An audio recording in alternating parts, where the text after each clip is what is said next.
administração de imóveis, tudo isso foi contemplado. Muito bem, esse foi o primeiro tempo do jogo. E nesse primeiro tempo do jogo não se discutiu alíquotas, ok?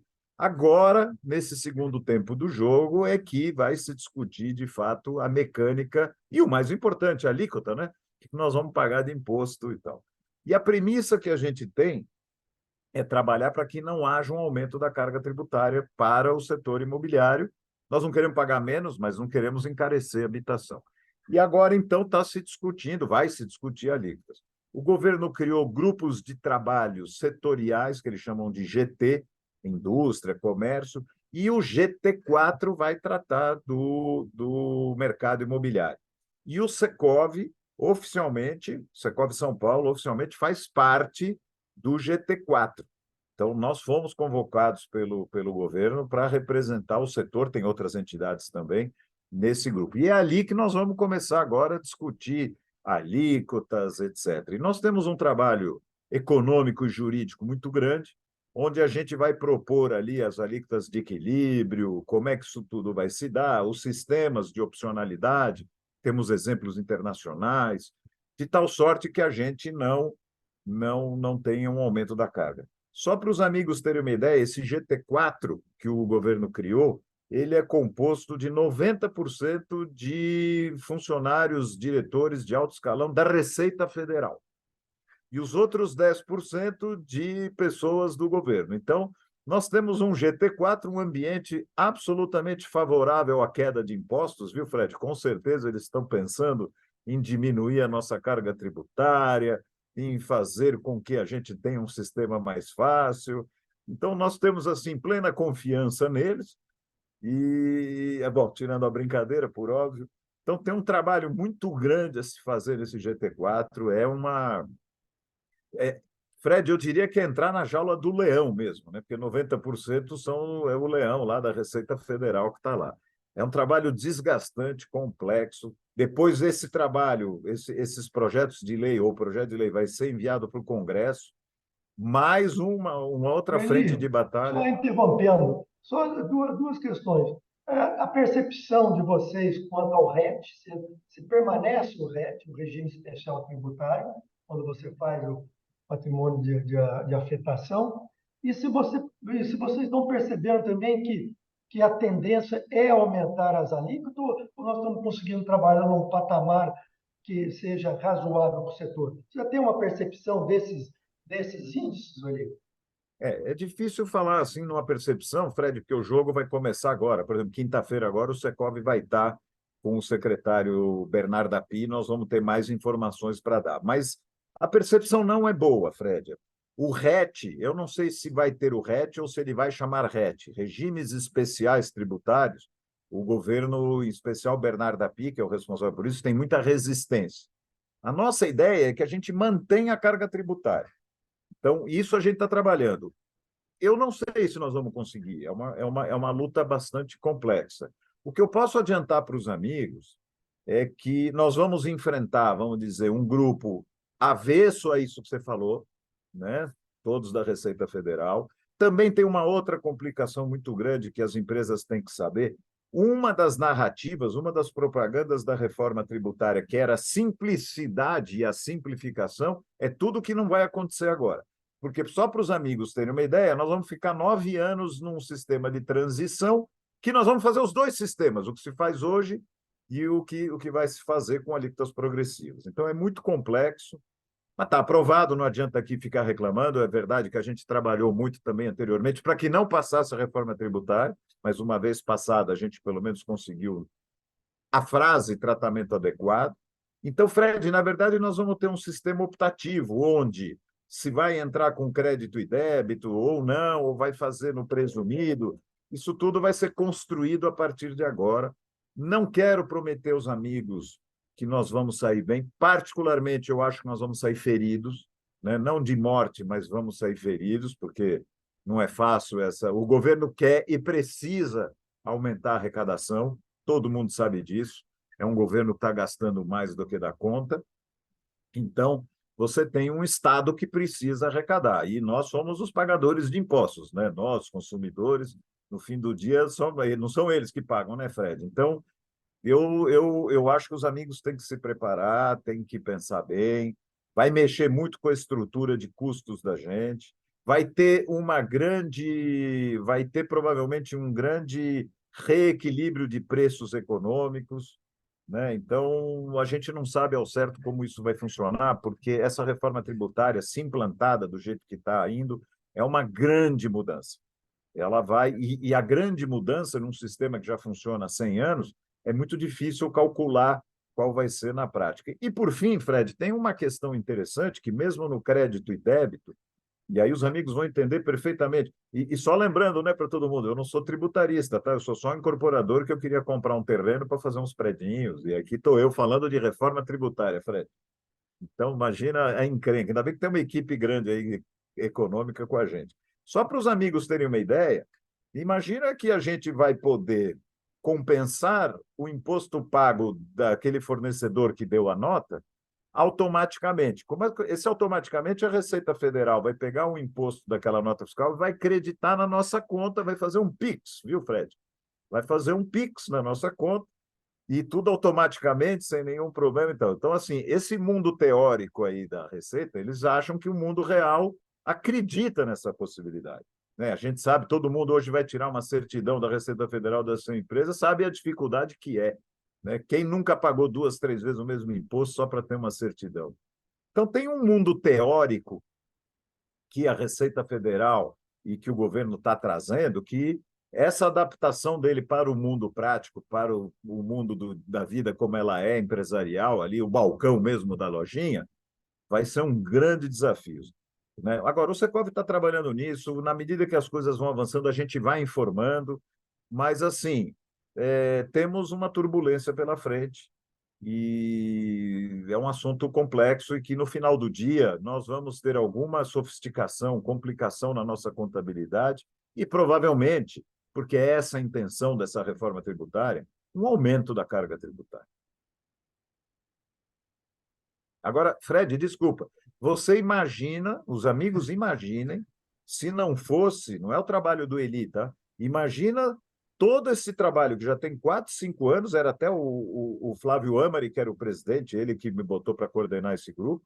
Vocês É, imaginem se o Secov, e junto com outras entidades, não tivessem essa atuado. agenda. Quer Ah, dizer, nós vamos, assim, para os amigos terem uma ideia, as primeiras minutas, as primeiras reformas primeiras propostas de reforma tributária eram mortais para as nossas empresas. Seria um grande transtorno. E aí o Secov coordenou um trabalho grande e a gente está querendo sair ferido, viu, Fred? Mas não é. morto dessa guerra. Eli, mas eu tenho acompanhado de perto essa atuação do Secov em parceria com os demais sindicatos. Sabemos que é uma luta realmente grande que nós teríamos aí pela proa, mas, como sempre ali, a gente vai acabar contornando e deixando a esperança um pouco mais palatável do que o formato inicial. E o Secov está atuando fortemente nisso. E eu chamo a todos vocês que estão na sala, caso queiram direcionar alguma questão ao Eli, faço aqui no chat que eu já encaminho na sequência. Eli, obrigado, Eli. Vamos continuar debatendo agora com os nossos palestrantes. Eu gostaria de passar ao Celso Petrucci, que é o economista formado pela Fundação Álvares Penteado. Ingressou na área de crédito imobiliário em 1976, na diretoria de programas habitacionais da nossa Caixa, nosso banco, e iniciou as atividades sindicais no Secov em 1983. É o nosso economista-chefe no Secov, atua há mais de 20 anos na Câmara da Indústria Imobiliária, da Câmara Brasileira da Indústria da Construção, com sede em Brasília, tendo presidido a mesma no período de julho de 2017 a junho de 2023. Foi representante técnico, conselheiro suplente e titular do Conselho Curador do Fundo de Garantia por Tempo de Serviço, nos mandatos de 2001 a 2011. Amigo Celso, uma excelente apresentação a você. Obrigado, Celso, mais uma vez. Bom dia a todos, bom dia Eli, bom dia Fred, bom dia Guilherme. Bom dia a todos os companheiros aí, todos os nossos associados do interior, nossos delegados. Já vi que alguns já estão junto com a gente aí. Um prazer estar aqui com vocês e eu vou procurar aqui objetivamente passar alguns dados da economia, passar alguns dados de financiamento, já atualizado agora com o mês de janeiro de 2024, passar alguns dados do mercado imobiliário nacional e do mercado imobiliário da cidade de São Paulo. Depois o Guilherme vai fazer a apresentação do interior, né, com a qualidade de sempre que ele vem fazendo isso para nós. Né? Temos da economia, né, devemos fechar o ano de 2023 com o PIB em torno de 2,9% e uma projeção para 2024 de 1,7%, apesar que nós já temos algumas casas falando de 2 a 2,5%. Né? Essa é uma peculiaridade do país. Ele sempre, no início do ano, ele dá uma projeção, mesmo pelo Boletim Focus, menor do que vai acabar acontecendo. E a nossa Câmara Brasileira da Indústria da Construção projetando aí um crescimento do PIB da construção de 1,5%. Aqui nós temos uma série histórica a partir de 2015, né, da taxa Selic, né, que teve o seu menor patamar em 2020, o seu maior patamar em 2022, e que a partir de agosto do ano passado ela começou a cair, né, e também se projeta para o final do ano uma queda da taxa Selic para 9%. Isso é muito importante para o nosso setor, não só por causa das expectativas, né, mas por causa da possibilidade de diminuição da taxa de juros do crédito imobiliário com recursos da caderneta de poupança. O IPCA bastante comedido, a 3,81, e o INCC, o ano passado, a 3,5%, e projetando para esse ano também ficar entre 3,5% e 4%. Os índices de confiança do consumidor, da construção, do comércio e da indústria estão em patamares bastante elevados. Né? Ontem saiu mais um da construção, dizendo do otimismo do empresariado, um pouco mais otimista o empresariado. Taxa de desocupação, que é muito importante. Né? Ô, Celso, Oi? Celso, poderia voltar essa lâmina anterior, o consumidor. É interessante, né? Porque ele está aqui numa queda, mas a construção está se mantendo. E interessante, isso aqui não está muito alinhado com a velocidade de vendas do mercado imobiliário, né, Celso? O mercado imobiliário parece estar com uma outra percepção do que essa confiança desse consumidor. O mercado imobiliário está o mesmo cenário do ano passado para esse ano. Você não percebe isso? Que essa curva para a indústria da construção está um pouco diferente ali da realidade de procura e vendas? O que você acha?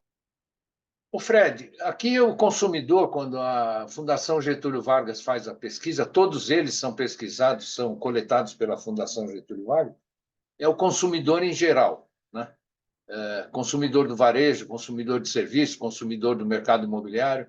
Eu tenho a impressão que não, vamos dizer, não está representando o que vem acontecendo no mercado imobiliário. Tá? E, para isso, a Brain também desenvolve pesquisas qualitativas que mostram muito mais o mercado imobiliário propriamente dito, o consumidor do mercado imobiliário. Taxa de desocupação no nível mais baixo desde 2014, isso é muito bom para o país. Né? A geração de emprego até o ano passado, dados já fechados de dezembro do CAGED, mostram que continua a formação continuamos gerando empregos formais significativamente. O ano passado, quase 1 milhão de empregos, e mais de 10% deles da construção civil, 159 mil empregos novos. Né? A curva de juros, que é acompanhada pela B3, né? Ela tem uma tendência de queda, né? Ela acompanha mais ou menos a expectativa da Selic, né? Então, isso é muito bom para nós, né? A taxa de 1 ano, a taxa de 5 anos, a taxa de 10 anos, com tendência de queda. Ontem saiu os primeiros dados de financiamento imobiliário com recursos da caderneta de poupança, né? Apresentando uma redução, né, de 19% em valores e 32% em unidades no mês de janeiro, né? Mas eu queria que atentassem aqui para o financiamento de 2021, que foi o ano de maior financiamento com recursos da poupança, 205 bilhões. O segundo melhor ano, 179, e o terceiro melhor ano, 153. Vou mostrar para vocês qual é a expectativa da ABCIP um pouquinho mais para frente.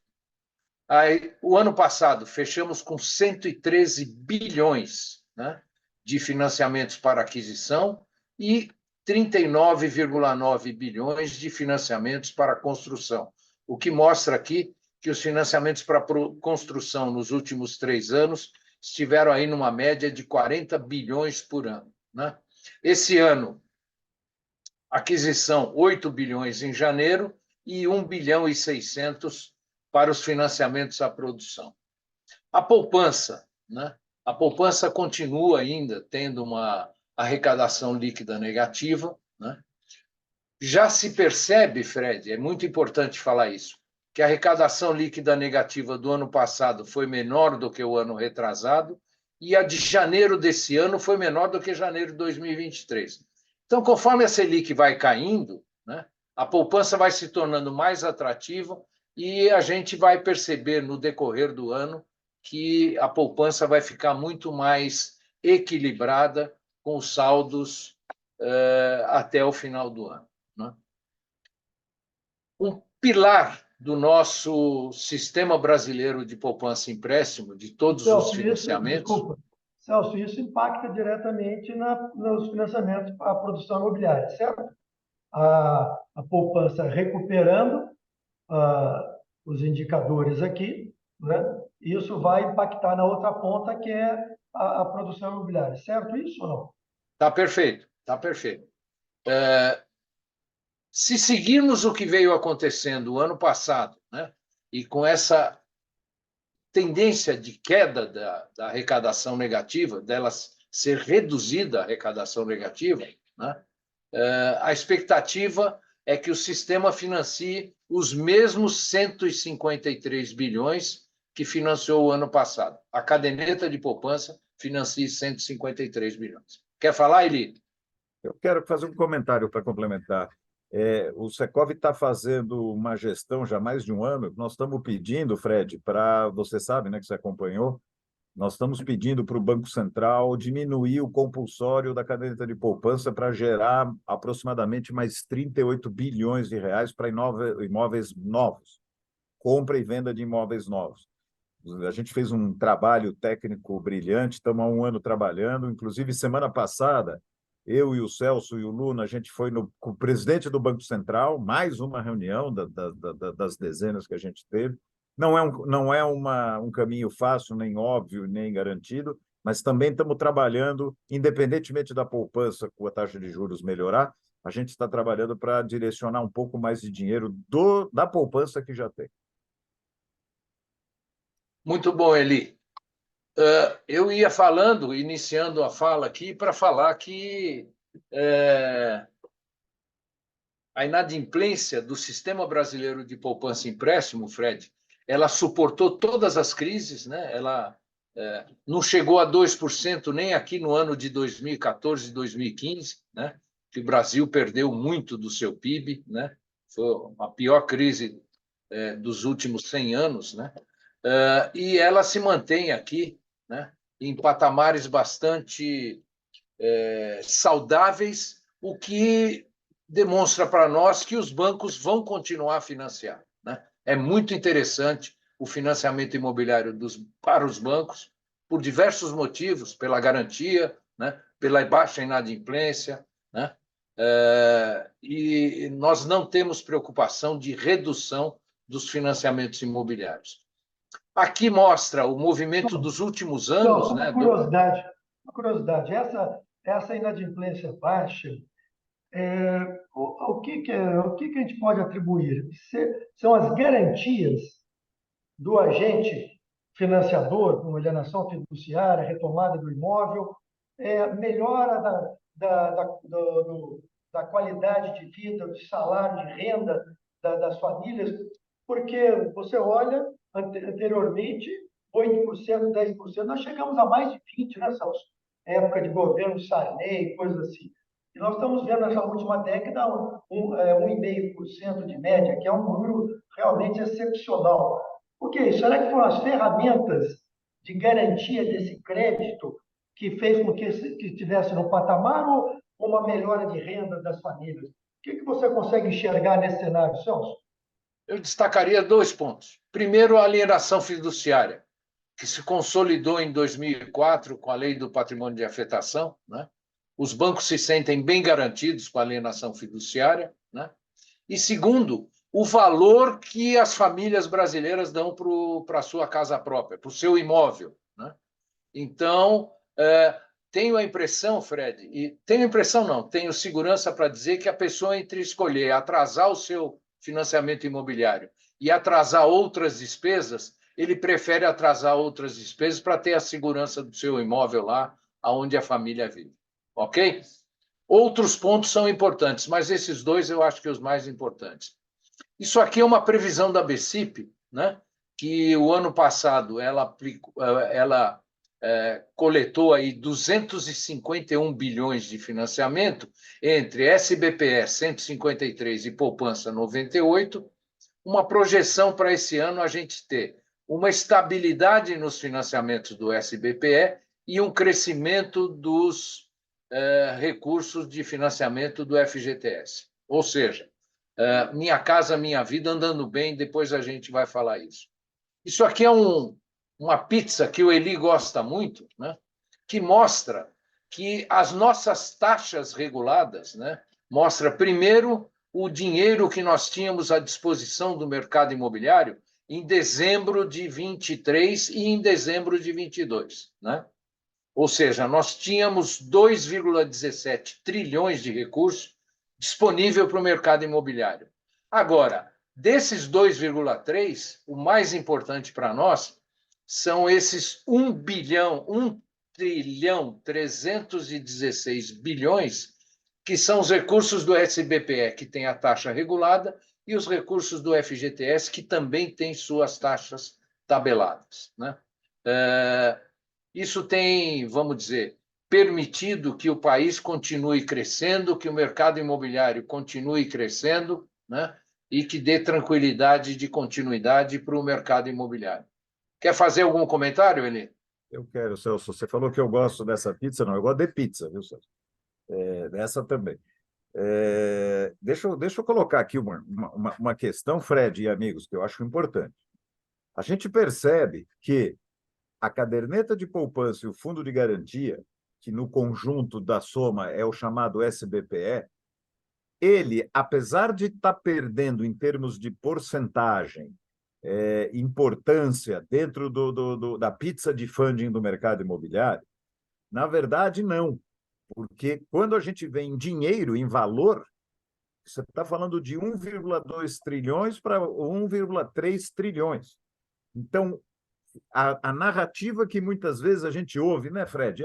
O setor imobiliário, a caderneta de poupança e o fundo de garantia podem ficar, não precisa ser mais direcionado para o setor imobiliário.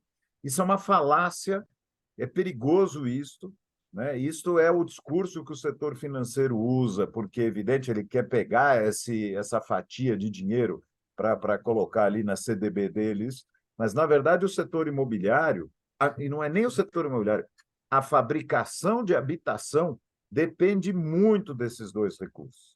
Então, não teria produção de habitações no Brasil se não fosse o direcionamento da caderneta de poupança e do fundo de garantia.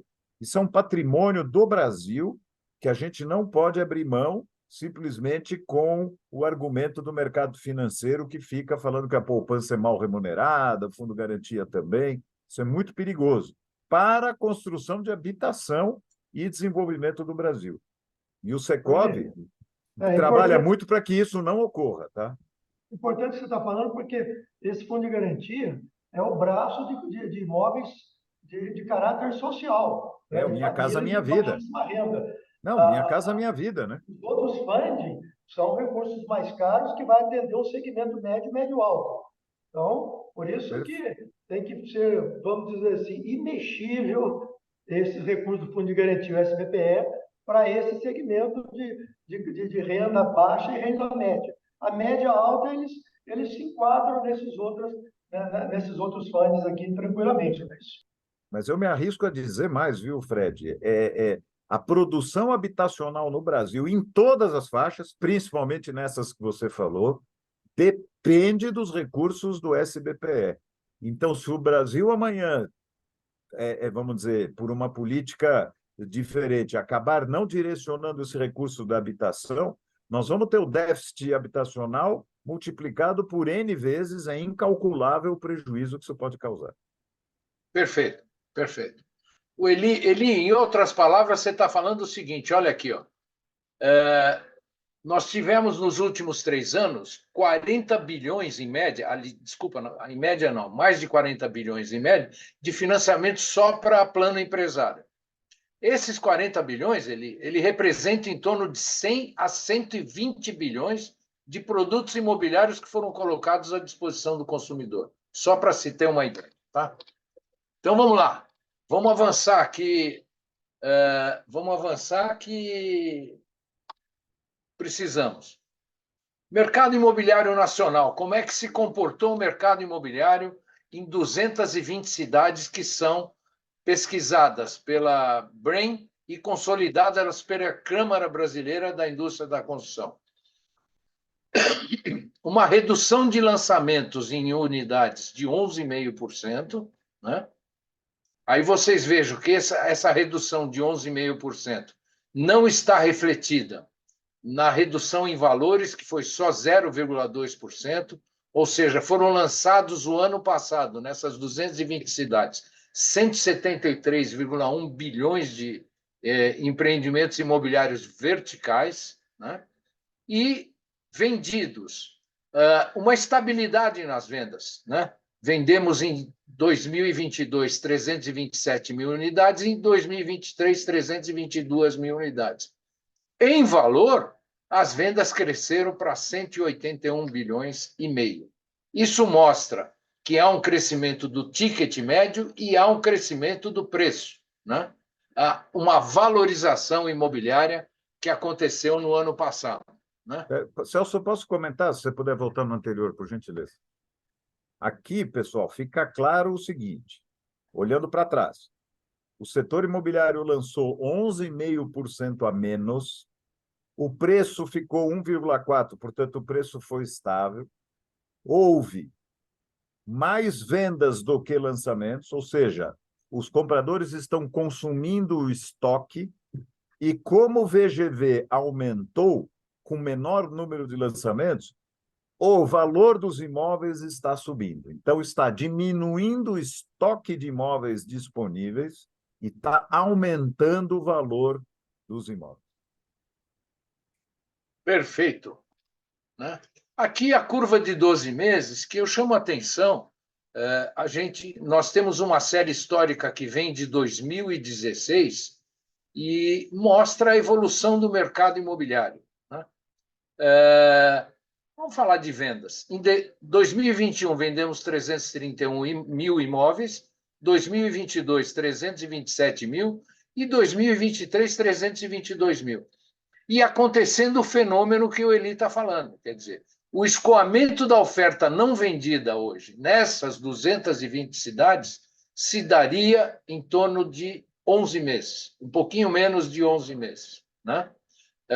O que mostra que as vendas no mercado imobiliário no país vão indo muito bem, obrigado. E na cidade de São Paulo... Oi?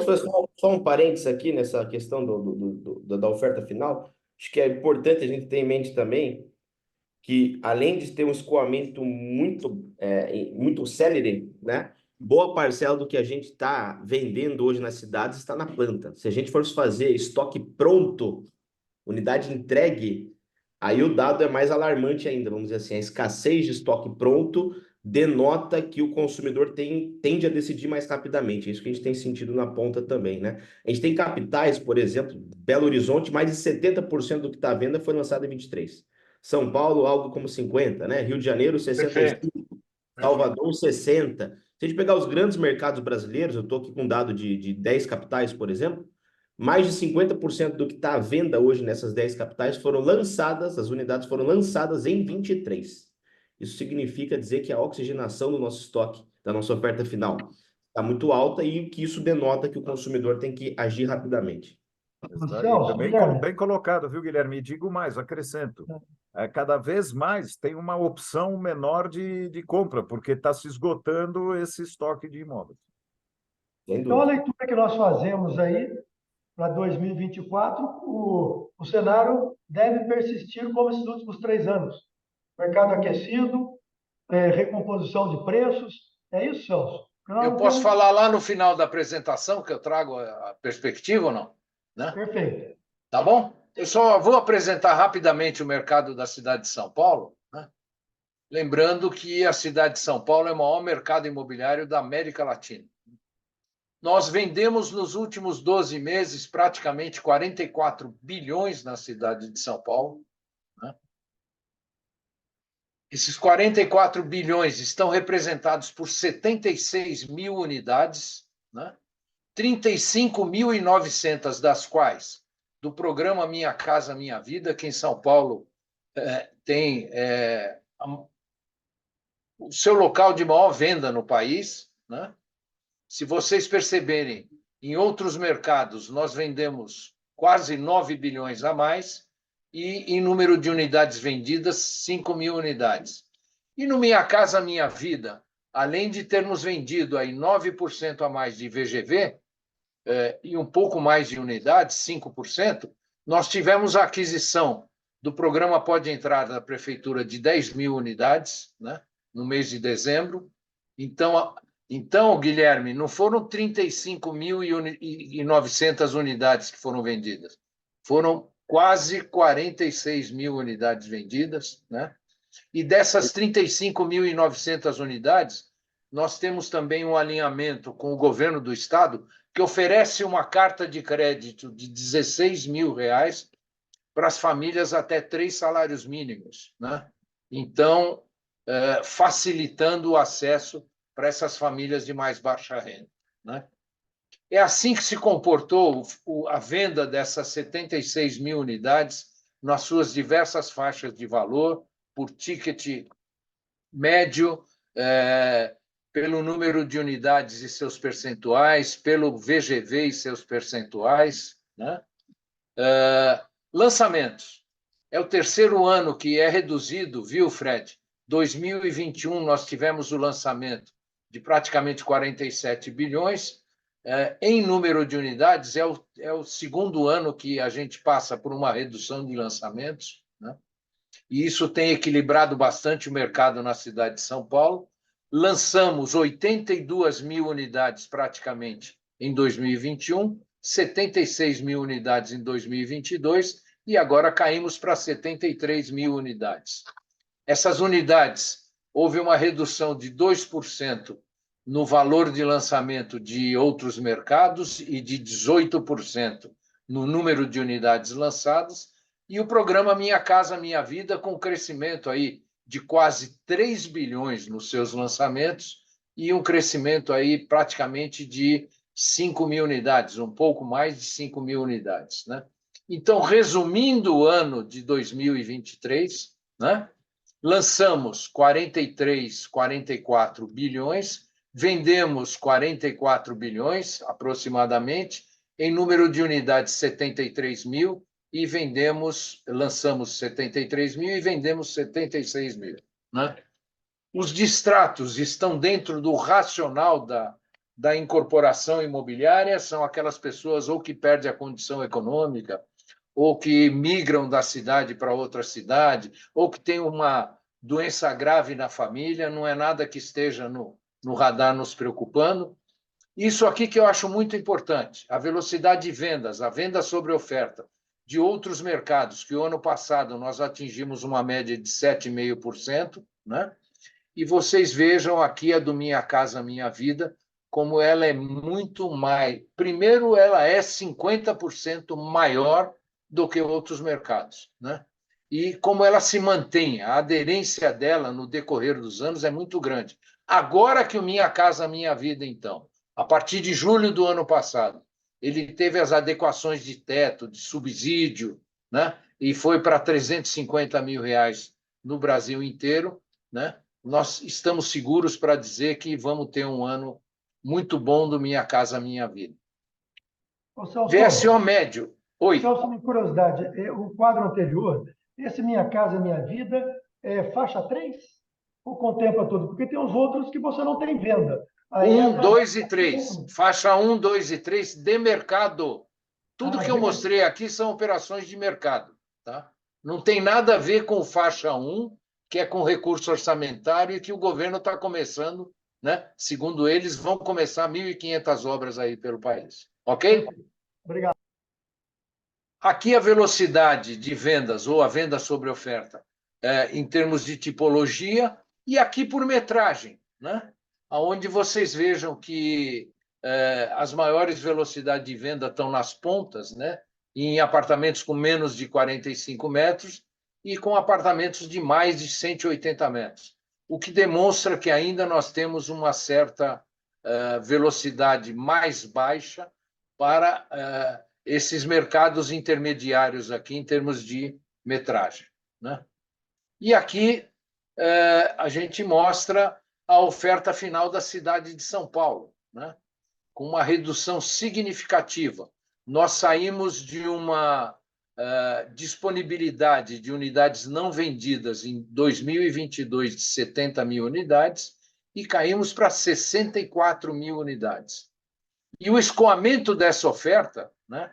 Ele hoje diz que em outros mercados nós demoraríamos 12 meses para escoar as unidades que não estão vendidas, e o Minha Casa Minha Vida em 8 meses. Né? E só para corroborar uma coisa que foi comentada aí, né?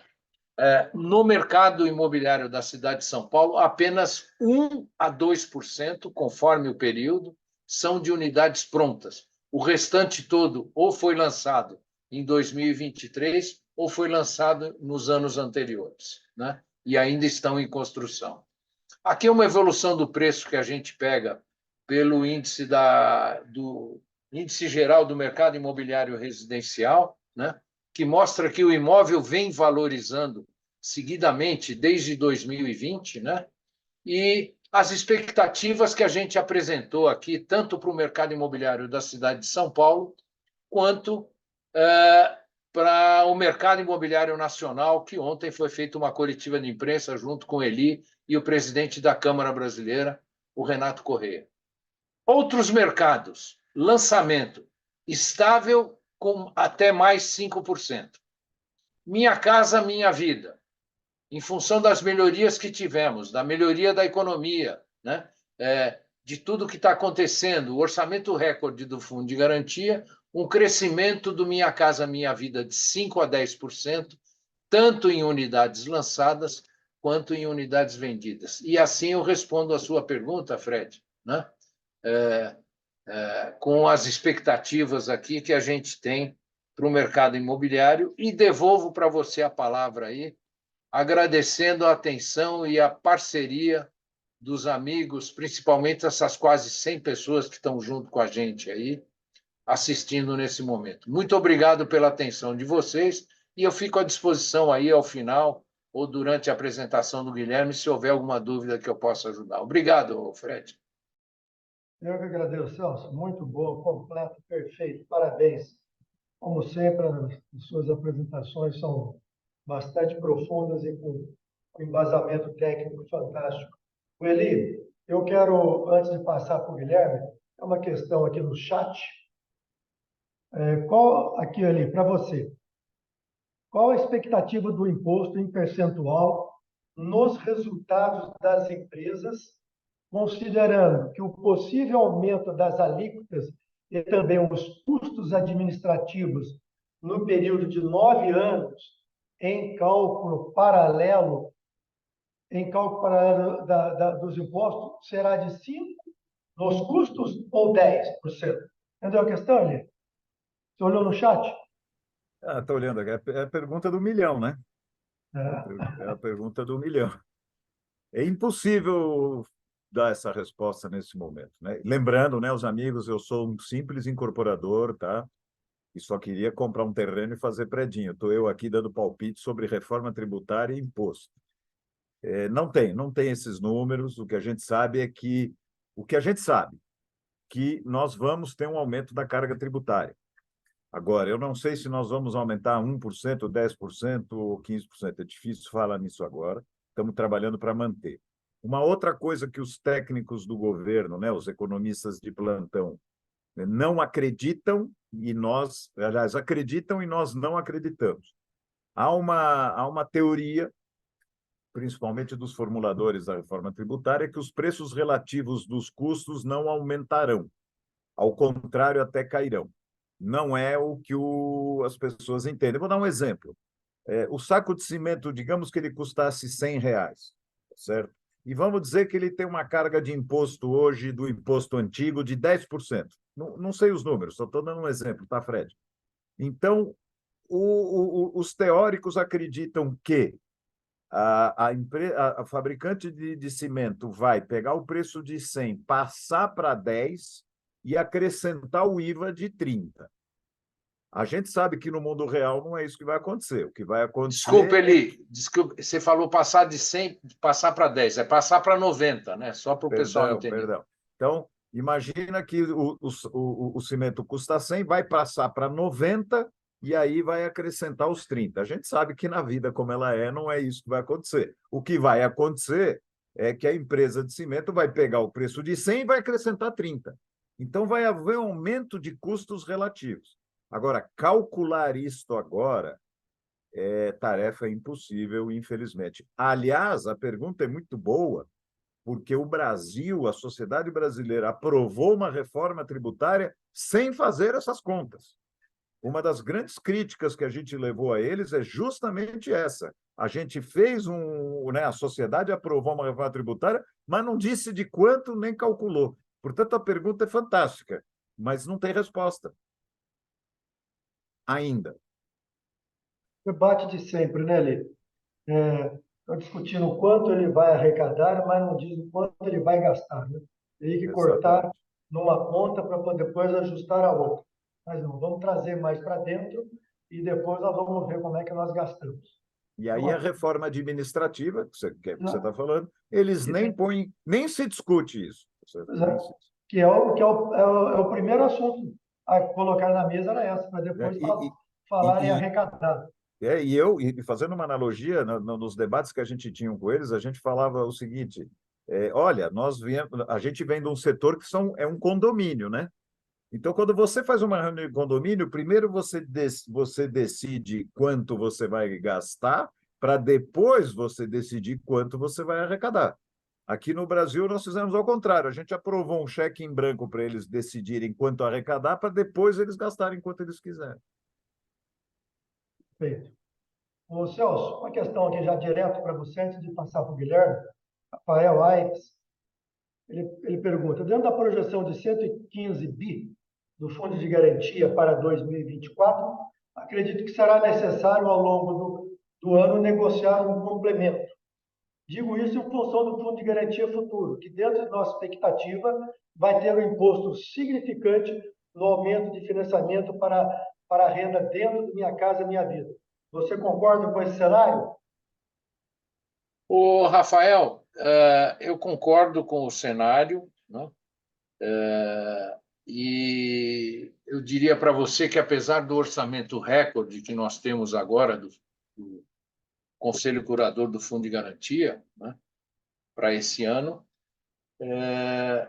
tirando aí duas questões de lado, deixando duas questões de lado, né, não tem nada a ver com o FGTS Futuro, porque ele vai valer só para famílias de até dois salários mínimos, mas eu te diria que a grande preocupação não é se nós vamos gastar tudo e vamos precisar de complemento.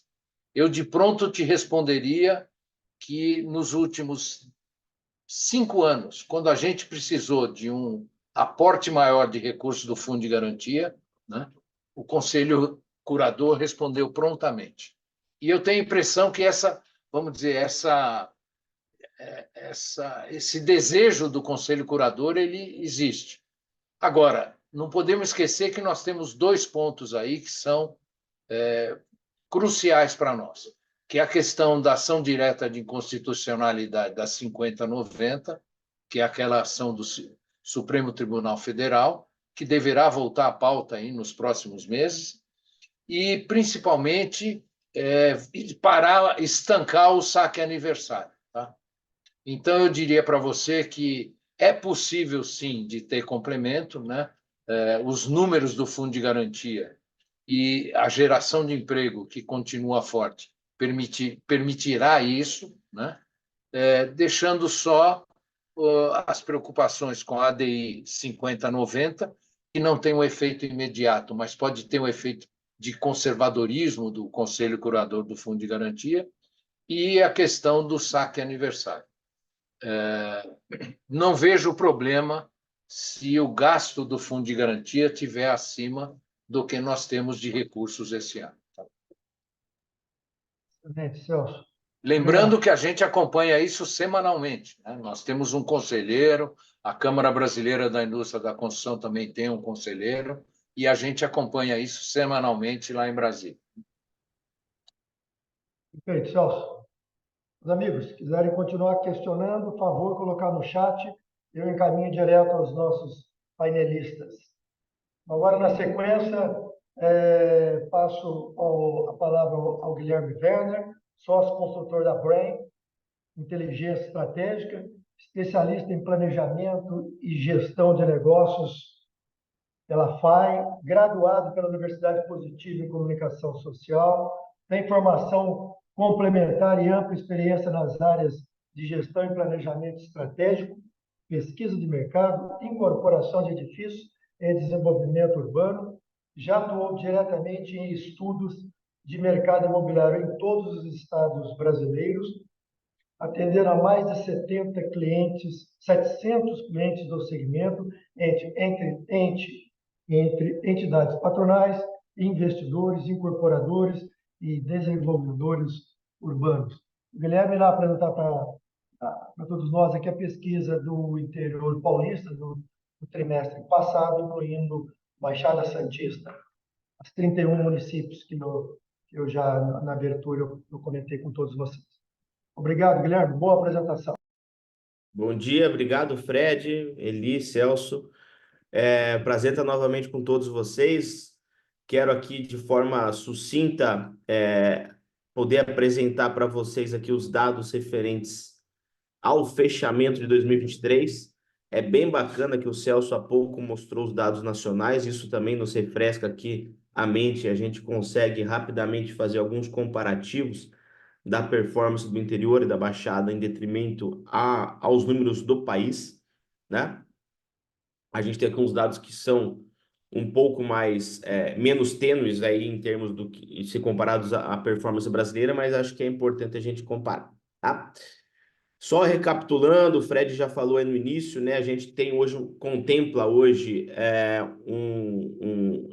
nas regionais aí atendidas pelo Secov, 31 municípios trimestralmente mapeados. Esses municípios têm hoje uma população aí próxima a 14 milhões de habitantes. Incluiremos a partir do próximo relatório, que já fará referência ao primeiro trimestre desse ano, já serão mais 10 cidades, as quais o Fred já nominou-as, né? Só rapidamente, nessas 31 cidades, gente, representam algo como 30% da população e 32% do PIB do estado, ok? A gente fala, eu digo o IBGE fala, a gente está mostrando aqui, Jundiaí é a região aí com a maior renda média, tá? Dessas regiões que a gente está acompanhando trimestralmente, tem em pesos interessantes. Quanto ao PIB, né, a gente tem tanto o RM de São Paulo quanto o ABC, com as principais representatividades no PIB perante aí o estado, ok? Só como curiosidade, como a gente teve aí o censo ao final do ano, né? E o IBGE está testando a nossa paciência aí, né, Celso? Para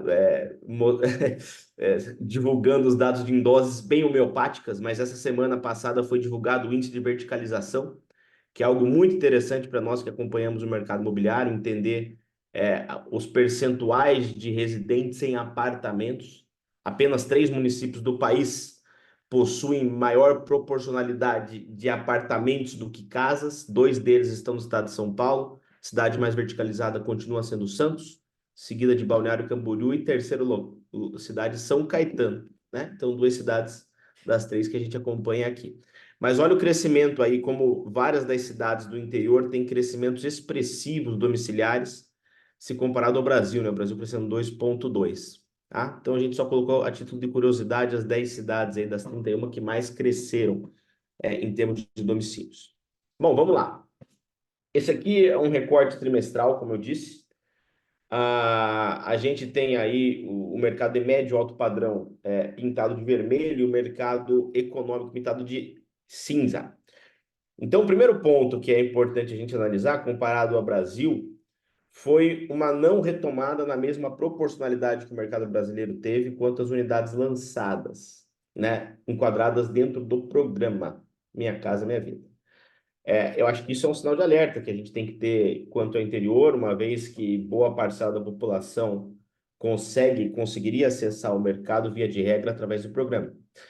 Tivemos 3.500 unidades lançadas dentro do Minha Casa Minha Vida no último trimestre, contra 6.000 lançadas nos demais padrões. Se a gente comparar com o terceiro trimestre de 23, há uma queda aí, algo como 11%. No agregado do ano, a queda foi mais acentuada em lançamento do que a gente viu há pouco, que o Celso mostrou, quanto ao Brasil. Guilherme, posso fazer um comentário? Me perdoe. Por favor, Eli. No slide anterior. Aí, na verdade, é uma curiosidade, é uma pergunta que eu faço para o Fred e para os amigos. Por que isso aconteceu, essa diminuição de 6.000 unidades do Minha Casa Minha Vida para 3.400 no quarto trimestre de 23, no interior? Celso, Ao contrário do Brasil, né? Ao contrário do Brasil. O Brasil chegou ao patamar aí, já quase meio a meio, né, Celso? Entre Minha Casa Minha Vida, 48. Por que esse fenômeno no interior, Fred? Celso, naquele de 2014 a 2018, e o Guilherme há de se lembrar das pesquisas, de 75% a 85% do mercado no interior paulista era Minha Casa Minha Vida. Era o que se ofertava. A renda média e média alta estava completamente fora do mercado.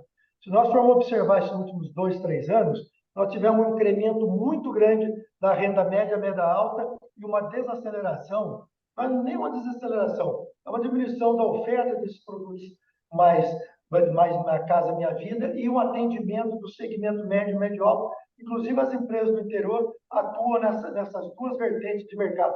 Então, foi isso que a gente percebeu. De 14 a 18, Minha Casa Minha Vida teve um impulso enorme no interior paulista. E agora nós estamos observando que o segmento médio e médio alto, que é a bola da vez. É isso mesmo, Guilherme? Eu acho que tem um misto de tudo, né, Fred? Semana passada visitei Jundiaí, por exemplo. Nós estivemos juntos, né, no encontro de Secov, junto com o Celso também no final do ano.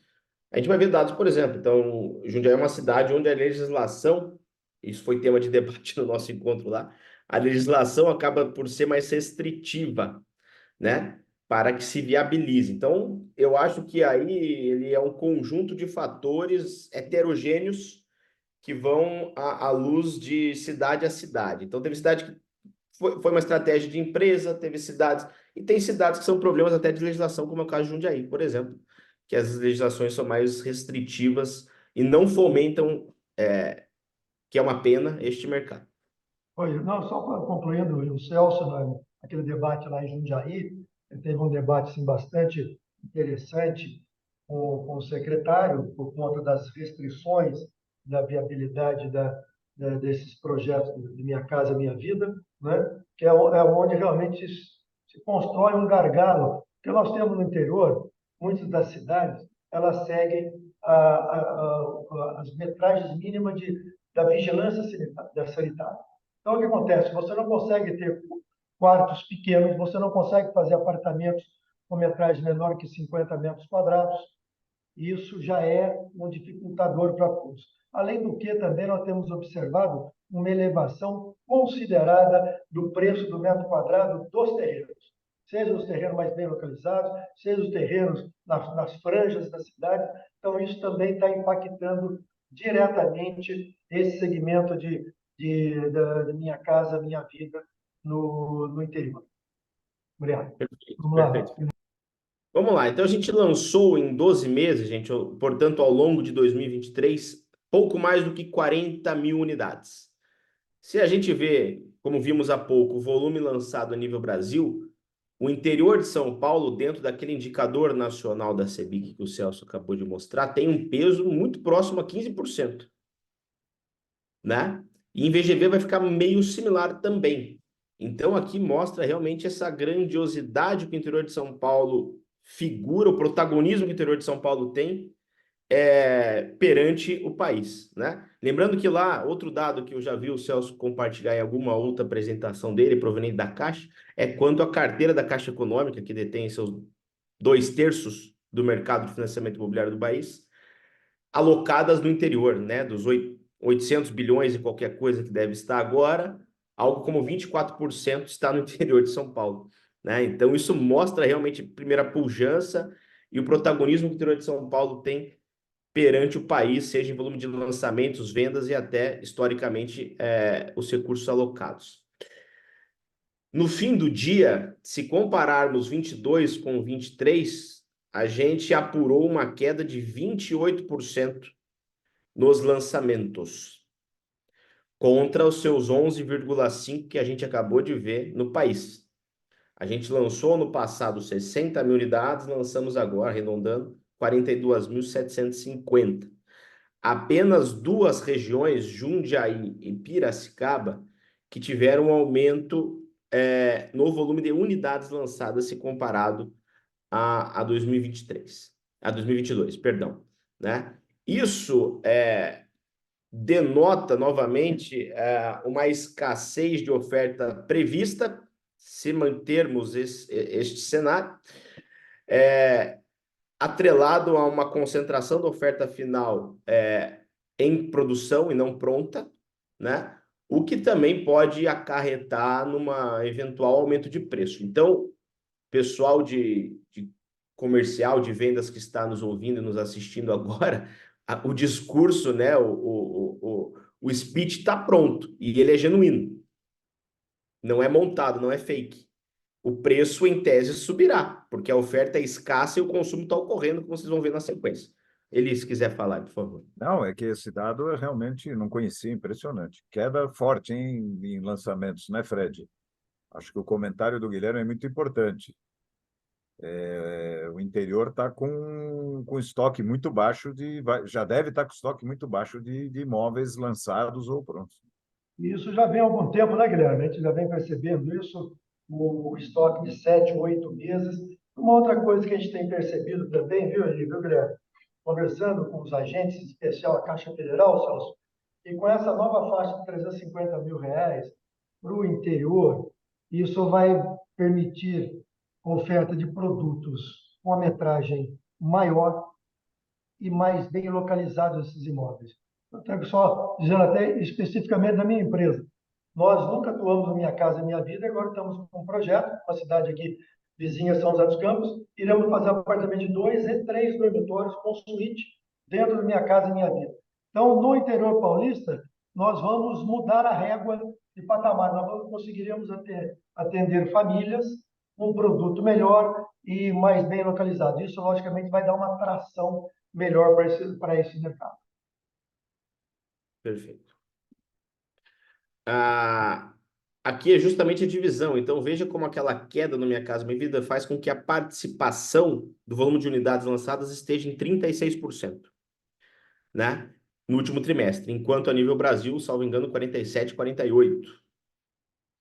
O que foi apresentado ontem. Então, que chegou a 31, né, Celso, no segundo semestre, no segundo trimestre ali, e já a despeito da mudança do programa, já conseguiu se recuperar os patamares históricos aí de equilíbrio entre SBPE e FGTS, vamos falar assim.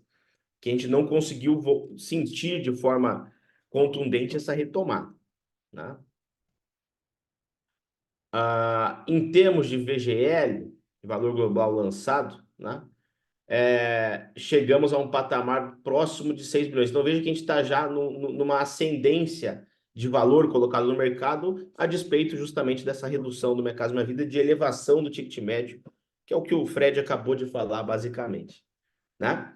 Então, lançamos 22 bilhões de reais, foi o volume geral, o valor global lançado ao longo de 23. O mercado do interior de São Paulo, mesmo apurando uma queda próxima a 30% em unidades, em valor global, teve um aumento de valor global colocado, estou vendo a sequência, que acarretou num patamar acima de 20 bi.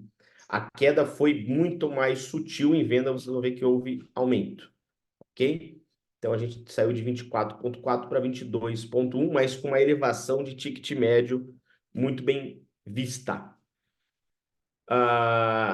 Deixa eu passar esse aqui. Em termos de vendas, né? Em termos de vendas, vamos falar de vendas agora por trimestre.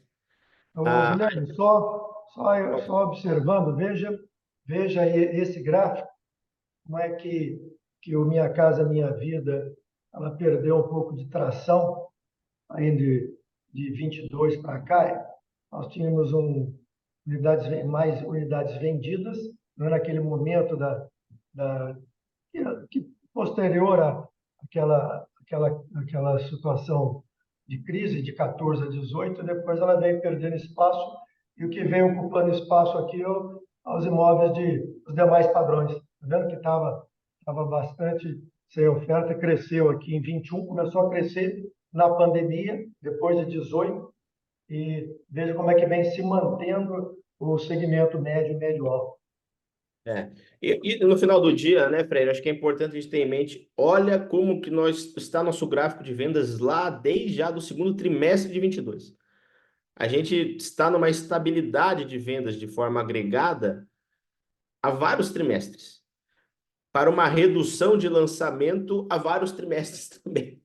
Então, assim, o escoamento da nossa oferta final, do nosso estoque, está cada dia mais alarmante, né? Então, e eu tenho convicção, rodando o interior, de que esta queda de lançamento, é importante registrar isso, não decorre da confiança do empresário via de regra. Eu tenho quase que zero dúvida de que se assim eles pudessem, os empresários do interior lançariam numa maior agilidade. Eles colocariam mais produtos na rua, sejam econômicos, sejam de médio alto. Então, a queda de lançamento, quando a gente vê isso, não necessariamente está atrelada a uma eventual baixa de confiança do empresário. Isso, empiricamente falando, aí rodando o interior e conversando com dezenas de incorporadores, né? Veja que ainda que a gente tenha tido uma queda aqui de 14.600 para 13.000 unidades vendidas em um trimestre, o volume de vendas foi bem superior ao volume de lançamento. Então, foi mais um trimestre que a gente reduziu a nossa oferta final, né? Guilherme, posso engatar uma questão aqui? Está vendo que veio pelo chat? Por favor. E o Rodrigo, para o Guilherme, qual o sentimento do mercado com relação ao efeito de home office iniciado em 2020, desde o Covid-19? Ainda há demanda para famílias migrando para o interior? O retorno ao presencial pode provocar um aumento de demanda na capital? Acho que tem mercado para tudo isso, estou falando.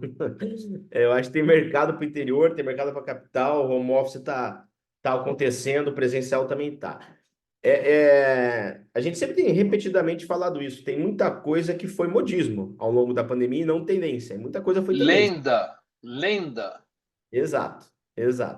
Então, assim, existe mercado para segunda moradia? Muito, né? Existe mercado em demasia para fazer lotes de 4, 5, 6 milhões? Não, a demanda naturalmente é restrita. Quem se pode dar ao luxo, literalmente falar, de ficar 100% no home office ou de se afastar, né, do seu posto de trabalho. Uma parcela menor da população, né? Então, assim, o mercado de segunda moradia, só para explicar, historicamente vinha de 3 a 5% de quem queria comprar imóvel no Brasil queria uma segunda moradia. As pesquisas de intenção de compra que o Celso citou há pouco, que a gente faz, mostrava isso. Esse patamar hoje está em 11, alguns trimestres já. Então, é fato que a demanda por segunda moradia aumentou. Ela sendo uma modelagem híbrida entre primeira e segunda moradia. O advento do home office ocorre para uma parcela da população. Vamos supor no caso teu, Fred, você vai fazer agora um produto econômico, como você bem disse, na sua região do Vale do Paraíba, onde a economia pulsa proveniente da indústria. Quem é teu cliente desse Minha Casa Minha Vida? É a pessoa que está no chão de fábrica. Qual o grau de importância de se ter um coworking ou um home office para um público como esse? Zero. Né? Então, assim, tem mercado, home office impacta, a gente tem que pensar em produtos que propiciem isso, sim. Mas aí eu acho que está muito ligado a uma leitura muito fiel de quem é teu cliente. Então, tem cliente para tudo. Eu acho que a gente não pode cair num efeito manada de que todo mundo agora quer ir para o interior em lotes muito caros, ou todo mundo vai ficar na capital, ou todo mundo trabalha em home office para sempre. Então, o hibridismo eu acho que é o que deve ditar a próximo Mesmo ciclo. porque, né, Guilherme? Só para as pessoas entenderem, né, existe mercado para comprar segunda moradia em Campinas, em Jundiaí, São José dos Campos, Baixada Santista, e existe mercado para comprar segunda moradia em São Paulo. Né? Em São Paulo, a gente vende muito imóvel para o interior e para outros estados. Né? Ou seja, esse movimento que começou em 2020, quando a gente, né, recebia as compras e ficava 2 horas desinfetando as compras para levar para o armário, tudo, ele acabou. Ele acabou. O home work é uma realidade, mas nós já voltamos a uma normalidade em termos de mercado imobiliário, na minha opinião. Tá? Sem dúvida. Assina embaixo, concordo plenamente. Bom, só em grandes números, então, lançamos 42 mil unidades, vendemos 54.500 de forma arredondada ao longo de 2023. Foi um excelente ano em venda, se compararmos o volume de lançamento. E a gente sabe que aquele produto que mais vende é o produto que está fresco na prateleira. É ele que tem maior poderio de verba de marketing, ele que está com gás, ele que está com represamento de demanda, ele que a força de vendas está atuando maciçamente. Então, mesmo quando a gente tem uma amargura, vamos dizer assim, uma queda expressiva em lançamentos e tem um patamar alto de vendas, acho que é um ano para se comemorar, para ter esse volume, né? É um dado a se comemorar. O volume de queda em termos de vendas, se comparado a 22, foi de 4. Então, olha, a mesma ponderação que a gente fez e que ele fez ali, por exemplo, nos dados nacionais, acho que cabe aqui, né? Então, a gente teve uma queda em lançamento de forma muito mais acentuada do que a queda de vendas, né? Então, a gente teve uma queda de 28% em lançamento para 4% em vendas. Isso mostra realmente a resiliência que o mercado assumiu, né? Que o mercado conseguiu ter ao longo de 23, tá? Aqui eu só estou colocando o VGV vendido, né, o valor geral de vendas aí performado ao longo de 23, onde a gente vendeu 25 bilhões. Então, em valor, nós tivemos aumento, a gente teve aumento de vendas no que tange a valor. Foram 25 bilhões vendidos ao longo de 2023 contra os seus 22 bi lançados. Teve um saldo positivo, portanto, no valor geral de vendas. Tá? Deixa eu passar isso aqui. E aqui eu acho que é um gráfico interessante, aí eu abro para comentários de vocês, que justamente mostra como nós estamos numa estabilidade. Eu gosto muito de ver gráfico acumulado em 12 meses, porque né, a gente consegue ter uma maior leitura aí do que realmente o mercado consome historicamente, né? Olha como se comportou a curva de lançamentos aí nesse período desde 21, né? Se a gente pegar dezembro de 22 para dezembro de 23, a gente teve uma queda expressiva, que no primeiro semestre poderia ser mais facilmente justificado, a despeito do compasso de espera que a gente viveu ali por conta da mudança do programa, e em tese são municípios que recebem muitas unidades dentro do programa, mas que no segundo semestre, que é onde houve a maior inclinação de queda de lançamentos, não é tão plenamente justificável assim por conta do Minha Casa Minha Vida. Mas olha que entre dezembro de 22 e de 23 a gente está num platô de vendas, né? Estamos num platô de vendas acumulando algo como aí 54.500 unidades vendidas nos últimos 12 meses, né? Então acho que esse gráfico ilustra bem aí o momento. Se a gente agora focar apenas nas unidades dentro do programa, né?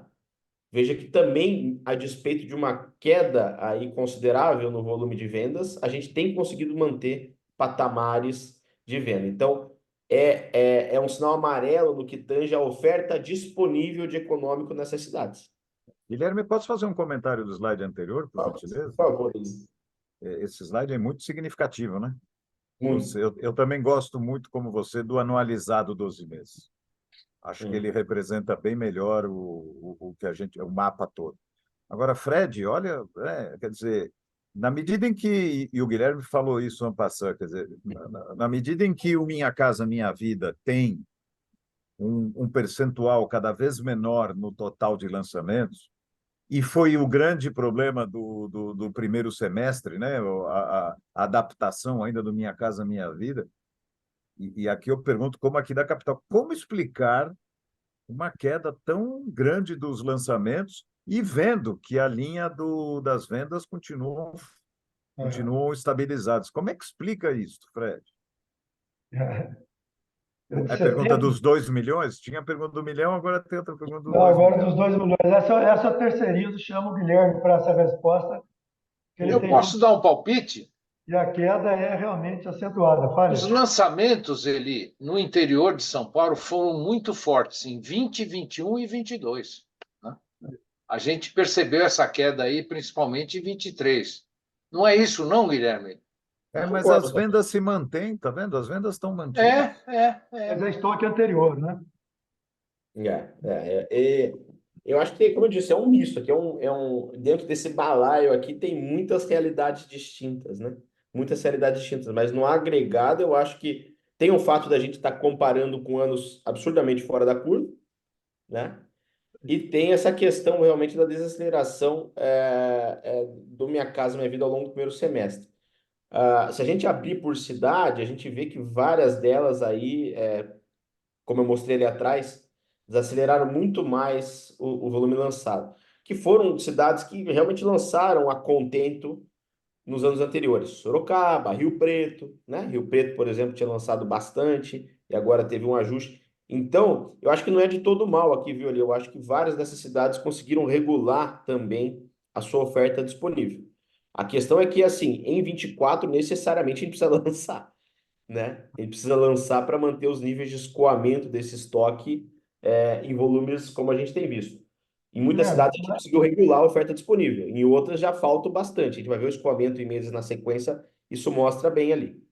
Por outro lado, a valorização dos imóveis foi muito alta no interior. Né? Muito, E a muito. mudança de patamar do mercado imobiliário do interior, São José dos Campos, Campinas, Sorocaba, São José do Rio Preto, já é, vamos dizer, o dia a dia você vê lançamentos aí acima de 10, 12, 14 mil reais no metro quadrado. Tá? Tá ficando Então normal.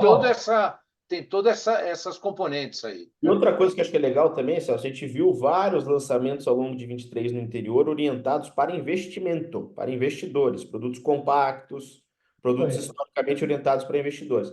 Muda-se um pouco também, vira-se a chave de um investidor histórico do interior ser único e exclusivamente direcionado ao mercado de desenvolvimento urbano, também acessando agora as incorporações, né? Que o Caio não nos ouça aqui, mas também já há um hibridismo da alocação de recursos do investidor imobiliário do interior, que historicamente quase que exclusivamente ia para lote, agora também cria-se aí o mercado de compactos no interior e coisas do tipo, né? Vários produtos performaram muito bem no interior. Guilherme, mas É, é dentro daquilo que eu havia comentado com vocês. O Minha Casa Minha Vida atuou fortemente de 14 a 18, quando com o advento da pandemia, o mercado no interior aqueceu sobre madeira para a classe média, média alta, né? E agora nós estamos, Vili, recompondo o preço. Você falou, o Celso estava comentando, hoje, São José dos Campos, Sorocaba, nós temos lançamentos nas regiões mais valorizadas,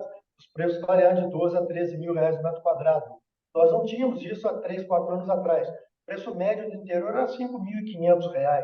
perfeito. Campinas, a Kelma, que é a nossa regional, lá, falou que tem imóveis lá 17, 20, 25 mil reais o metro quadrado. Então, nesses últimos 2, 3 anos, nós percebemos uma mudança de patamar dos preços dos imóveis. Subiu demais na pandemia os custos, seu custo de produção e custo do terreno no metro quadrado, e agora estão percebendo uma recomposição no preço final por conta da elevação desses custos de terreno e de insumos e mão de obra também nesses últimos 2, 3 anos. Então, acho que isso é um alinhamento dos preços, viu, Eli? De mercado e de oferta de produto. Realmente, nesse último ano, a gente percebe que houve um desaquecimento de lançamento em virtude do excessivo número de lançamentos que nós observamos nesses últimos 2 anos, 20, 21, 22. Temos Eu acho que questões aqui para formular vocês. e tem uma questão aí aqui, eu deixei esse gráfico que fala em termos de valores, né? E mostra um aumento expressivo de VGV, que eu acho que também tem em algumas cidades, Fred, a gente tem visto uma volta da alta renda para o vertical, né? Uhum, isso aí. O caso de Campinas, por exemplo, é só rodar o Cambuí que você vê o Cambuí tapumado, né? E vários desses compradores são pessoas que há 10, 15 anos haviam se afastado para condomínios, É, né? Em Vinhedo, em Valinhos, etc. Então já também tem esse retorno ao adensamento, né? exatamente. Isso ocorre em Campolim, em Sorocaba, Alto da Boa Vista, em Sorocaba, ocorre no Vetor Sul de Rio Preto, no entorno do Guatemi, ocorre no Vetor Sul de Ribeirão, que a partir do próximo prestação vai estar aqui, né? Olhos d'Água, etc. Né? Então a gente vê o retorno da média e alta renda do interior voltando para o vertical. Isso também ajuda a fomentar os produtos de médio e alto padrão no vertical do interior. No caso de Campinas, acho que a Kelma, né, Fred, está convencendo todo mundo a morar em apartamento, né? Os preços lá no Cambuí, aquela região mais valorizada de Campinas, os preços estão indo lá para o teto. São José dos Campos, Sorocaba ainda não está acompanhando, né? Mas vem já num segundo patamar. É porque você e o Flávio não deixam ninguém entrar lá naquele lugar. Tem que O Flávio tem subir. que lotear mais lá, né? Ô, Guilherme, tem questões aqui para vocês. Faço no final da sua fala? Deixa eu passar essa tabela e eu acho que ele Bom, pode fazer. ok, perfeito. Aqui é só, eu coloquei um comparativo que é interessante, que é a queda ou aumento percentual, comparando 22 com 23, em termos de lançamentos, de venda, e como se comportaria hoje o escoamento desse estoque em meses. Tá? Então, vamos olhar alguns casos. Olha que interessante. Mesmo o Jundiaí tendo aumentado o volume de lançamento em 40%, foi o maior volume, entre 22 e 23. Teve ali uma queda em vendas similar à média estadual. Mesmo com este aumento de lançamento, o escoamento do estoque hoje de Jundiaí se daria em 6 meses. 6 meses. E Né? Guilherme, sabe um dado interessante decorrente aí dos anteriores e desse? Era se você, talvez até estou me precipitando, você deve ter uma próxima tabelinha que mostrasse o escoamento nos últimos 2, 3 anos, para ver se ele está diminuindo, mantendo Acho que é ou importante, crescendo. eu posso complementar nessa mesma prestação, não coloquei. Eu digo isso por causa da queda dos lançamentos e a manutenção das vendas. Como é que está se comportando o escoamento? Perfeito. Acho que a gente faz isso aí até para disponibilizar o arquivo final já com esses blocos aí. Né? Acho que é importante mesmo. Então, assim, veja que o escoamento desse estoque está hoje em patamares de 10,7 na média. Portanto, abaixo do que o Celso acabou de mostrar a nível Brasil, né? Pouquinho abaixo. Né? Apenas aí, se a gente pegar ABC e Rio Preto, que eu falei que a queda em lançamentos foi importante para a regulação da oferta final, são cidades hoje que possuem escoamento ligeiramente acima de 1 ano. E Fred, posso fazer um comentário em cima daquele dado que eu pedi para o Guilherme? Lógico. Em tese, se esse escoamento do estoque for aí sempre aí na faixa dos 10, 11, pode-se afirmar também que os lançamentos no interior também caíram em função de se adequar à velocidade de vendas do média de cada cidade? Eu não Não sei se acredito nisso, porque você considerar 10, 11% de prazo de estoque, você comercializa o seu empreendimento no espaço de 1 ano, que é é baixo, muito né? saudável, É baixo. muito razoável para o mercado. Então, se você considerar 7% de velocidade ali de vendas, 7,5%, como o Celso já mostrou, isso aí, ao final de um ciclo de 12 meses, você conseguiu viabilizar seu empreendimento. E, via de regra, né, Eli? O que nós fazemos? Nós lançamos o empreendimento, né? Capitalizamos ali por 6 meses, e depois você inicia as obras. Então, você acaba tendo um resultado de 100% das vendas com apenas 6 meses de produção. Sabe? Então, eu acho que não é esse o fator inibidor, não. A gente tem percebido que o mercado estava muito aquecido em 20, 21 e 22, muitas ofertas. Aqui em São José dos Campos, isso que o Guilherme acabou de colocar, nós temos percebido, nós temos vários loteamentos de alto padrão, mas também temos empreendimentos também de alto padrão. E eles batiam de frente, né? O apartamento de alto padrão competia com o lote em condomínio fechado de alto padrão. Né?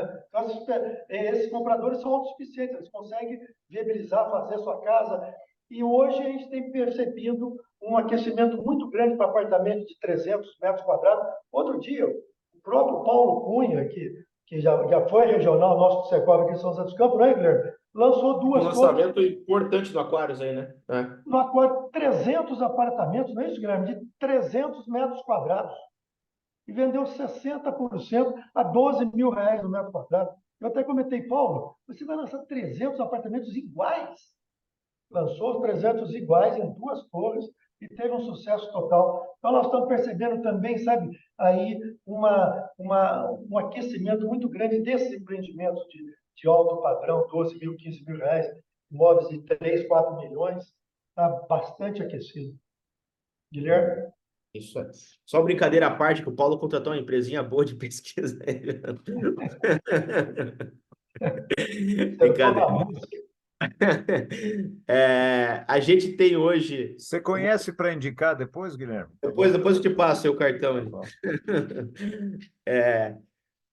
Hoje a oferta final nossa está em 48 mil unidades, portanto, aquele escoamento se daria em 10,7 meses para o nosso volume de vendas próximo a 54 mil, né? Então, veja aí, por exemplo, a região de Campinas, que contempla parcela importante aí, populacional e de volume de municípios analisados aqui, está com uma oferta final de 8.600. Olha que interessante, né? Apenas Rio Preto está no limiar ali do que a gente julga aceitável, que é uma disponibilidade, que é a relação da oferta final sobre a oferta lançada, em patamares de 30%. Mas a gente tem aí 22% de disponibilidade média no interior.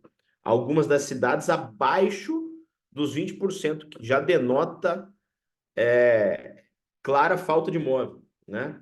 Tanto o Grande ABC quanto o RM também, que são ofertas disponíveis expressivas, em patamares baixos, né? Em patamares baixos. O ABC lançou pouco, né? Também aí ao longo de 23, né? Alguns problemas para lançar. Guilherme, você tem uma régua aí que você fala que o disponível abaixo de 20 já denota. Já começa a denotar, né? Aqui eu estou falando por cima da copa das árvores das cidades, né? Porque a pessoa fala, puta, mas no meu bairro o estúdio tá. Aí é um problema localizado. Aqui, lembrando sempre, é importante esclarecer, a gente está olhando por cima da copa das árvores.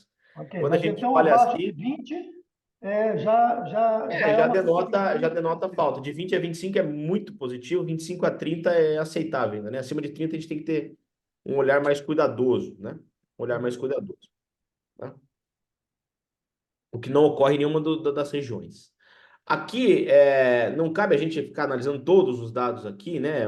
É muito dado, mas é a oferta por padrão, né? Então, oferta lançada e oferta final por padrão. Então, veja hoje do que está à venda nas cidades, por exemplo, Jundiaí, apenas 7%, 91 apartamentos dentro do programa Venda, né? A maior relação percentual da oferta final sobre o que está sendo vendido hoje de econômico é Piracicaba, que realmente trouxe um volume interessante de produtos econômicos nos últimos anos. Não sei se vocês lembram aí, há 18 meses atrás, esse volume era bem baixo na cidade de Piracicaba, né? Outra questão interessante é realmente entre os compactos, né? Os compactos ainda não são grandes protagonistas, começa a mudar essa órbita, mas eles não são grandes protagonistas aí no contexto da oferta disponível dessas cidades. Lembrando que várias capitais, a moda, né? Ou seja, o que mais se repete entre as capitais já é um patamar aí do que está à venda próximo a 20%, sendo compactos, né? Mas você tem que levar em consideração, no caso da cidade de São Paulo, que você tem uma legislação que acabou induzindo.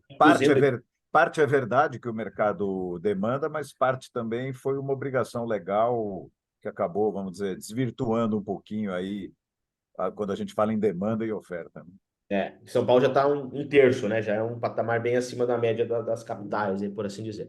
E temos aí realmente sobretudo o mercado de luxo, que são tickets de 1,5 milhão a 3 aqui, ok? A gente já vê daí esse mercado com maior consistência. Produtos acima de 3 milhões de ticket, ainda poucas são as regiões que possuem uma oferta consistente de produtos super luxo, né? Lembrando que o mercado de luxo a nível Brasil também teve um incremento muito interessante ao longo de 23, né? Foi um mercado aí muito positivo, sobretudo nas capitais. E aqui no interior a gente vê o mercado de luxo com patamares interessantes, já é 2,8% do que está à venda hoje na cidade, nessas cidades. A grossa maioria da oferta disponível, 42%, que é um patamar abaixo da representatividade que se tinha da oferta lançada, significa dizer que é um produto que vendeu acima da média, é o standard, que é o famoso faixa 4 aí, né? Ligeiramente acima do FGTS, o produto acima de 350, que pode ir até seus 700. Esse é o grande mercado em volume de unidades no interior de forma geral. E você vê que é interessante, é a faixinha que na capital mais está sofrendo. Por daí também por indução da urbanística, né? Enfim. Sim, mas é aquela média, né? O Celso apresentou na pesquisa, é onde tem a velocidade de vendas mais fraca. Você vê que interessante, né? Aqui é o maior mercado, né? E por fim, gente, a gente traz aqui tickets médios. Então, o interior já tem um ticket médio hoje de próximo a 500 mil reais. Então, vamos falar, um ticket médio que orienta uma necessidade de renda já acima de 10 mil reais de renda média familiar, pensando em capacidade máxima financiável, né? O ticket médio interior se destina a uma família acima de 10 mil. Ou seja, o ticket médio se destina a um percentual aí de 15% das famílias das cidades, mais ou menos, 15 a 20, não mais que isso, né? E aquilo que o Fred falou de aumento de preço médio já muito bem percebido, né? A gente já está com um preço médio aí de R$ 7.600 nessas cidades, sendo que a Baixada, a despeito aí também do mercado de segunda moradia, puxa um pouco essa média para cima, já tem um preço médio aí de 9.300, né? E o menor preço médio continua sendo ali Piracicaba, que tem uma presença majoritária de produtos econômicos, o que faz com que o preço médio da cidade seja mais... Uma curiosidade, Guilherme, você lembra quanto era esse preço médio de metro quadrado em 2020? Era próximo a 5, né, Celso? 5.000, 5.500 no Eu vou máximo. até anotar aqui também para a gente colocar a evolução do preço aqui, cidade a cidade. Acho que vale a pena. Vale a pena para ver a valorização de 20 para cá, tá? É isso aí. E se a gente focar daí só no Minha Casa Minha Vida, veja que o ticket médio do Minha Casa Minha Vida é 230, né? Então a gente tem o fôlego aí até dos 350, mas ainda o ticket médio dessas cidades está permeando os 230, sendo que daí Jundiaí é o maior ticket médio, pelo que a gente já falou aqui, né? Que o Fred citou aí das questões de metragens mínimas necessárias, etc. Faz com que o apartamento seja maior, né? E com que o preço naturalmente também aumente, né? Junto com o grande ABC, RM e Campinas, né? Guilherme, você chegou a perceber algum movimento dessas empresas que atuam no Minha Casa Minha Vida, com essa mudança de faixa de financiamento, teto batendo em 350, você já conseguiu pegar nas pesquisas uma mudança de produto, áreas, metragens quadradas, valores médios? Isso a pesquisa já identificou ou continua no 45 metros quadrados aí? Tá aqui, continua nos 45, até porque a gente decresceu o volume de lançamentos Minha Casa Minha Vida, tanto no terceiro tri e no quarto tri, que são trimestres que já estavam sendo regidos pelo novo programa e, portanto, que poderiam ver produtos, né? O que a gente teve... Gente, Guilherme, eu não tenho muita dúvida que isso aqui representa o que era o mercado Minha Casa Minha Vida até o ano passado. Daqui para frente, naturalmente... Isso são projetos que vinham em desenvolvimento e que foram lançados e que o mercado foi perdendo a aderência do Minha Casa Minha Vida. Eu acho que a partir de julho, a partir de agosto, setembro, terceiro trimestre do ano passado, as pessoas investindo em novas áreas, em desenvolvimento de novos projetos, nós vamos ter uma mudança, entre aspas, radical no Perfeito. programa Minha Casa Minha Vida, no interior do estado de São Paulo. Eu não tenho dúvida disso. Perfeito. Eu não Que é tenho o dúvida. ciclo justamente de compra de terreno, aprovação e desenvolvimento. É isso aí, é isso aí. Né? São novos projetos, como o da empresa do Fred, entendeu? Exato. E aí você falou as empresas que atuam no Minha Casa Minha Vida. Aí, Fred, o que a gente já está assistindo na ponta, pesquisando produtos para novos lançamentos que virão, é justamente o teu caso. Empresas que historicamente não estavam atuando aí e que começam a beliscar esse faixa 3. E as cidades menores aceitam isso, acaba sendo um produto médio, né? Para essa cidade. No contexto da cidade, o que você consegue entregar para esse público já é um programa imobiliário de padrão médio, vamos dizer assim, né? Exato. Cidade de 90 mil habitantes, os preços você acaba conseguindo colocar esse produto num patamar acima. Gente, até em respeito ao horário aí, seria isso que eu tinha para mostrar para todos. Aqui a gente coloca alguns rankings, essa apresentação roda, né? Só ranquear aqui as cidades que mais lançaram no último trimestre, veja, né, todas as 31 cidades e coisas do tipo, mas acho que o nosso objetivo aqui era falar de forma mais geral e antecipadamente agradeço novamente a oportunidade e fico à disposição. Guilherme, obrigado. Eu tenho algumas questões aqui no chat. Nosso tempo nós já ultrapassamos ele em 12 minutos. Eu queria respeitar a todos vocês que estão na sala, mas eu gostaria de formular uma outra aqui e pedindo para que respondam de forma bastante objetiva. Ô Celso, tem uma aqui do Ricardo Pesquisa. Um abraço para o Ricardo, nosso parceiro lá na Baixada Santista. O Ricardo... Ô Celso, o Ricardo pergunta como estão os recursos do SBPE. Você já passou por eles aí, né, Celso? Nós temos a projeção esse ano da aplicação do mesmo valor de recursos do ano passado, 153 bilhões do SBPE. Né?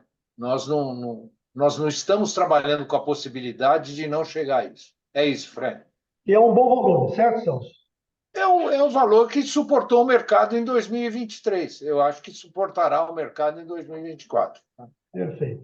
Aqui, agora, Guilherme, Rita Santos, da revista MB News, pergunta: pensando nessa projeção de tendência de crescimento das vendas, diante dos estoques de lançamentos cada vez mais reduzidos, temos uma perspectiva de quanto deve variar o percentual de aumento nos preços dos imóveis? E a capacidade de compra diante dessas previsões se mantém? Isso também vale para a Baixada Santista? Guilherme? Assim, a gente tem uma sinalização, o efeito aí, um recorte de tempo entre a queda da Selic e as quedas em financiamento. Então, a volta do poder de compra melhora, né, possivelmente ao longo do segundo semestre desse ano. E a despeito da redução do estoque que a gente viu, é inevitável o aumento de preço, é inevitável. Então, em qual escala? Acho que cada cidade vai se comportar de uma forma, mas seguramente aumento real de preço, né? Então, eu acho que é uma questão segura a gente imaginar é que haverá aumento real de preço mantido esse cenário de redução de oferta. Uma última questão, aqui do Odercides Almeida. No comparativo de vendas 23, 22, apenas as regiões do Vale do Paraíba, Campinas e Sorocaba tiveram alta nas vendas. Quais os principais fatores que explicam esse desempenho? como essas regiões estão vendendo acima da média no interior e lançando pouco, corre risco de faltar produto em algumas tipologias? Seguramente corre, eu acho. Seguramente. Esse é o grande risco, né? Esse é o grande risco de possivelmente poder faltar imóveis em determinadas regiões para determinadas tipologias. O Vale, por exemplo, teve 37% de queda em lançamento e 20% de aumento em venda, né? Sorocaba, 32% de queda de lançamento e quase 8% de venda. Campinas, idem, né? Então, isso mostra que a gente está, como até as nossas pesquisas de intenção de compra mostram, numa estabilidade de intenção de compra para o médio prazo, para o curto prazo, 12 meses, 6 meses, né? E essa queda de lançamento vai fazer, naturalmente, acarretar em falta de produtos. É aquilo que a gente falou ali das disponibilidades, né? Excelente. Eli, suas considerações finais, já avançamos o tempo em 15 minutos. É que eu estava lendo uma pergunta da Rita aqui de Santos. Posso responder Isso. para ela? Lógico, lógico. Ela faz uma pergunta aqui, por gentileza, pensando na capital paulista por conta da nova legislação, com menor aproveitamento do coeficiente em áreas centrais, a tendência é diminuir os lançamentos do estúdio de 30 ou 40 metros? É uma pergunta. Teremos um novo modelo de empreendimento? Então, Rita, na verdade, a revisão agora do plano diretor e da nova lei de zoneamento não diminuiu o aproveitamento, o coeficiente de aproveitamento na cidade. Ele aumentou até um pouquinho a área dos eixos, né? Mas o coeficiente de aproveitamento ele está mantido. Espero que ninguém tenha a sua ideia de diminuir ele, pelo amor de Deus, que ele já é muito baixo. Então, não é por esse aspecto. No entanto, vai diminuir, pode diminuir o lançamento de estúdios de 30 a 40 por um outro motivo, que era aquela questão de que eu não digo de 40 metros, mas abaixo de 30 com certeza. Por quê? Porque aquela questão grave que tinha com relação à vaga de garagem, né? Para quem a Rita deve saber, para cada uma unidade de apartamento a gente só podia fazer uma vaga.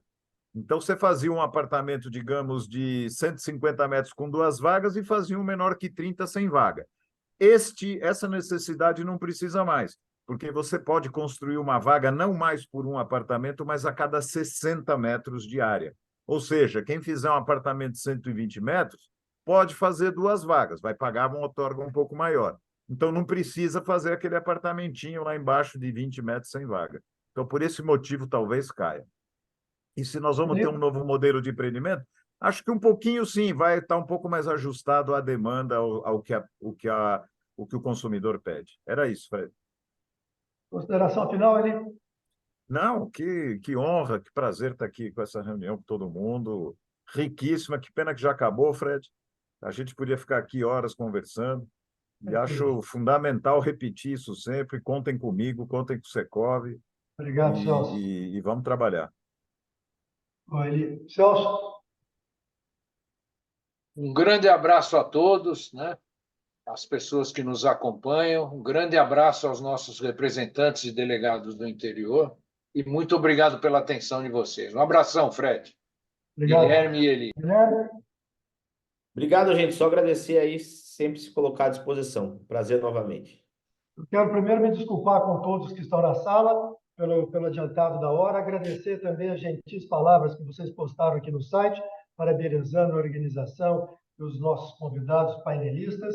E dentro de 90 dias estaremos novamente aqui nesta sala para apresentar a pesquisa nacional da cidade de São Paulo e do interior paulista, com essas sumidades do mercado aqui. Eli, Celso e Guilherme, obrigado mais uma vez pela participação e nos encontramos em breve. Obrigado, uma semana muito boa a todos. Agradecer a Simone, a comunicação, ao É Alexandre, isso aí, a todo mundo que se envolveu aqui. Obrigado. Certíssimo. Obrigado.